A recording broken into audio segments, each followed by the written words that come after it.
Hi. I'm doctor Kiran Kumar.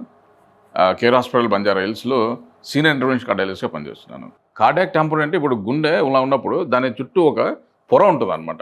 Which turn it self and అంటే 2 పొరలు. ఒకటి ఇలా వచ్చి ఒక బ్యాగ్‌లాగా ఉంటదనమాట. ఎందుకంటే ఇప్పుడు మనం గుండె అనేది ఒక మొబైల్ ఆర్గాన్. అది ఇలా పంప్ చేస్తూ ఉంటది కదా! అలాంటప్పుడు ఏమవుతుందంటే ఈ షాక్ అబ్జార్బ్ చేయడానికని దానికి ఒక కుషనింగ్ లేయర్ ఉంటదనమాట.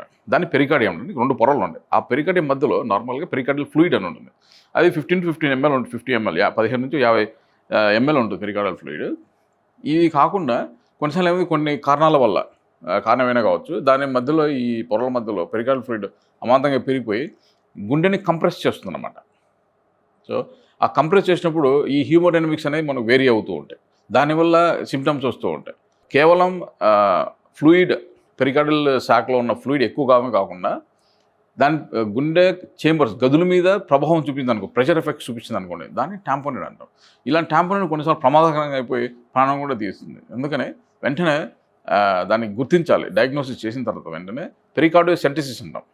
ఓకే. ఫ్లోరోస్కోపిక్ గైడెన్స్‌లో లేదా ఎమర్జెన్సీ అయితే ఎకోకార్డియోగ్రఫిక్ గైడెన్స్‌లో అయినా సరే సబ్స్టర్నల్ ఇక్కడ నుంచి మనం గుండెకి నీడిల్ పెట్టి మనం దాన్ని యాస్పిరేట్ చేస్తామన్నమాట. ఫ్లోరోస్కోపిక్ అయితే అది కన్ఫర్మ్ చేసుకోవచ్చు. సో, ఈ యాస్పిరేట్ చేసిన తర్వాత మనం ఈ సింప్టమ్స్ ఏవైతే ఉన్నాయో ఈ ట్యాంపోనిడ్‌లో తగ్గుతాయి. దానివల్ల ప్రాణహాని మనం తప్పించవచ్చు అనమాట. సో, ఈ ట్యాంపోనిడ్ అనేది చాలా రకాల కారణాలు చాలా అయ్యుండొచ్చు. బట్ అల్టిమేట్‌గా ఫిజియోలాజికల్ ఎఫెక్ట్ ఏంటంటే compression, pressure effects on the heart chambers.